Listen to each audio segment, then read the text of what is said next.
Shalom Yasharala Yahweh, the brother Malak, with a little breakdown, something quick.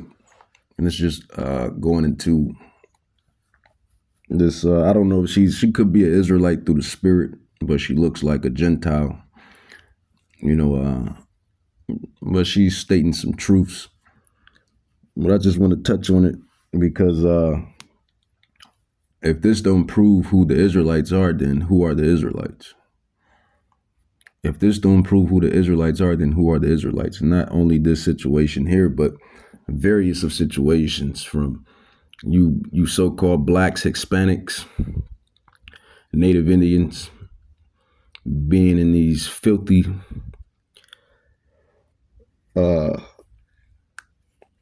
jail houses and jail holes, prisons, for the crimes y'all did commit for the most part. But that from the domestic violence between one another,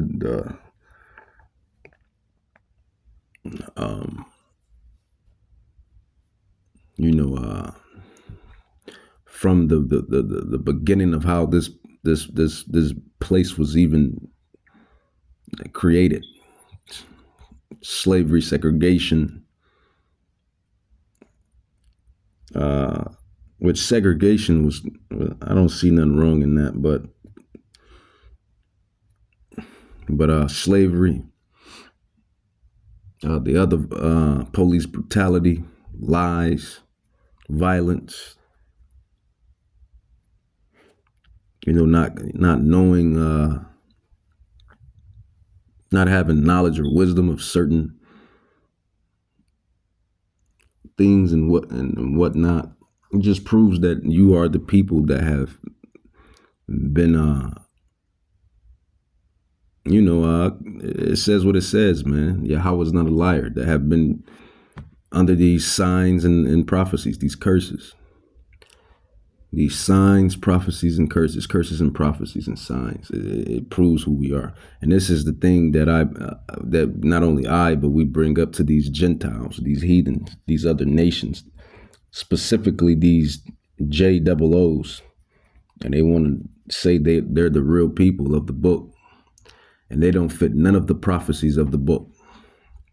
Only one people fit these prophecies to a T, to a hold. And that's you so-called Negroes, Latinos, and Native Indians. Everybody's always worried about the Negroes, Native Indians, and Latinos. Everybody want to act like them, be like them, talk like them, look like them, move like them, and embrace their culture, be inside their culture, or this culture that we have cultivated here in this shit society. Especially like the Negro woman, the Native Indian woman, the Latino woman. They want to move. All the other nations of women want to act, move, and be like our women. And it goes the same thing for the men. They want to act and move and talk just like our men, and be like us and talk like us and move like us and swing like us. Everybody wants the jazz. Everybody wants the jazz. I like this analogy. And the Bible is written in many symbolic, parabolic, slang, and figurative talk language. And this is another representation of us, so-called Native Indians, Latinos, and Negroes. We speak like that to this day. We talk in metaphors and similes and figurative language. Not only do we do that, our professions for what they're, worth in this place. Specifically music, singers, poetry, or poets and writers and rappers and producers. The same way, it's only one people, and the Bible is filled with this. The Bible is filled with symbolic, parabolic talk. Another clue that it's you. Another clue that it's you. You know what? I'll grab a scroll to support my claim. Well, really, more so to support.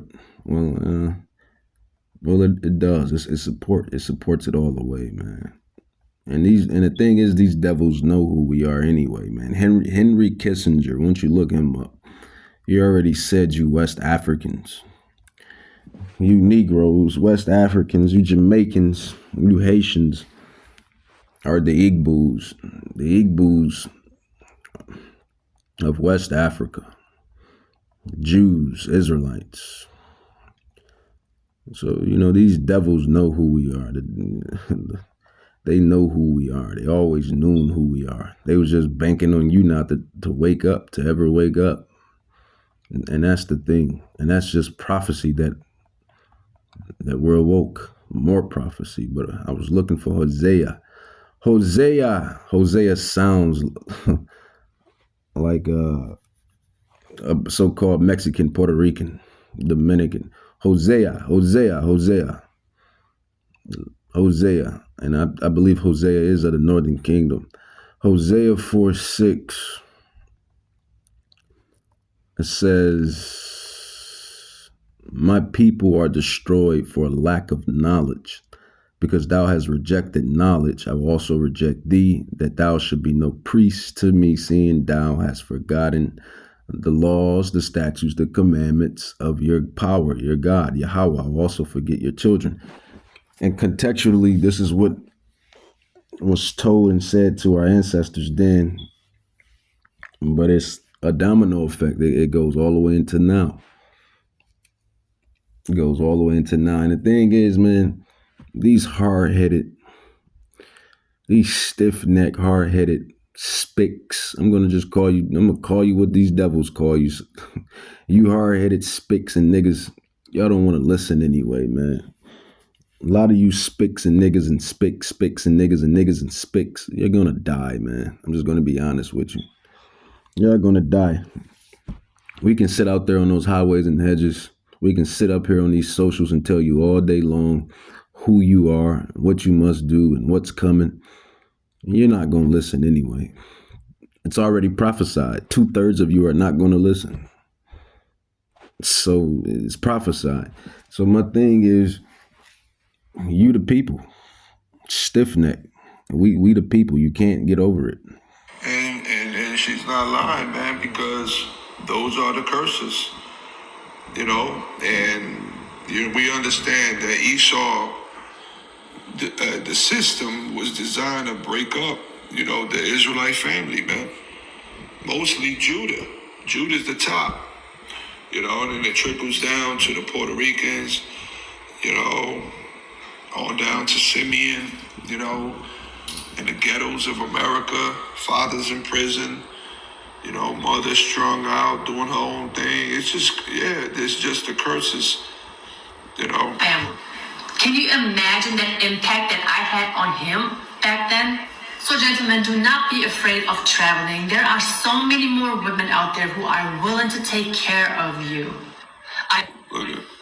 Yeah, man, and we're going to have all of them too. In the kingdom, we're going to have concubines. I mean, that's nothing new. The heathen women, the Gentile women, they all love us. That's nothing new, man. I mean, we're Jacob, we're the Israelites. I mean, that's nothing new. They have secretly liked and loved us for ages. And King David had all type of concubines.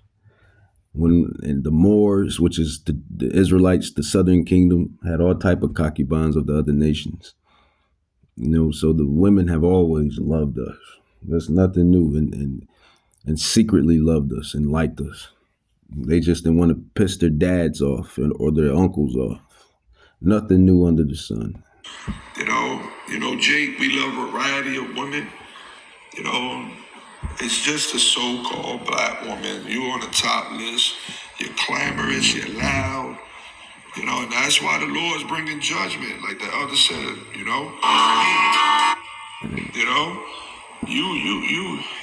And that's just part of the.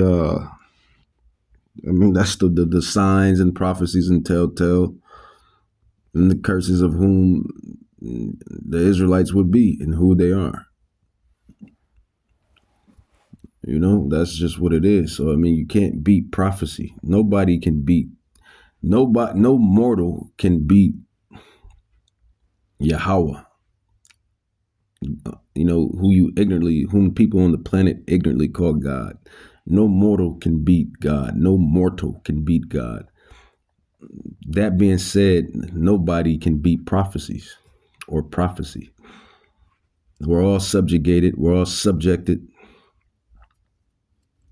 or under prophecies. So it had to come to pass. It is what it is. It had to come to pass. It is what it is. What do I want? Deuteronomy 10, 11 through 12.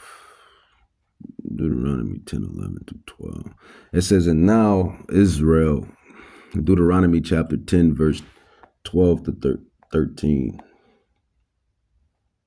It says, and now Israel, what does the Lord, the power, your God, Yahweh, require of thee, but to fear Yahweh your God, to walk in all his ways? This is what we must do. This is what we had to do.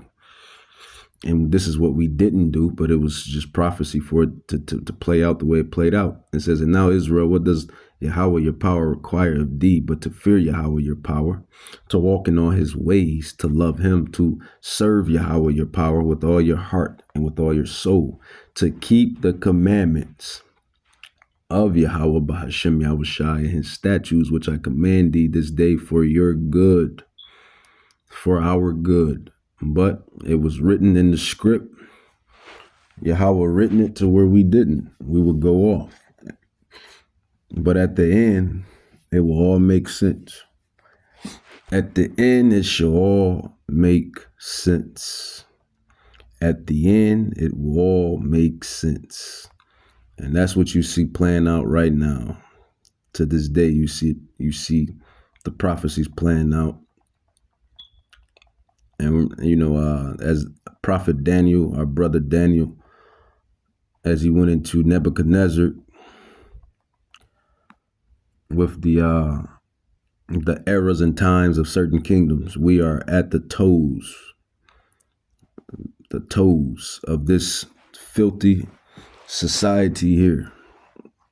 And we're at the end. This is end game. End game prophecies, man. With that, shalom.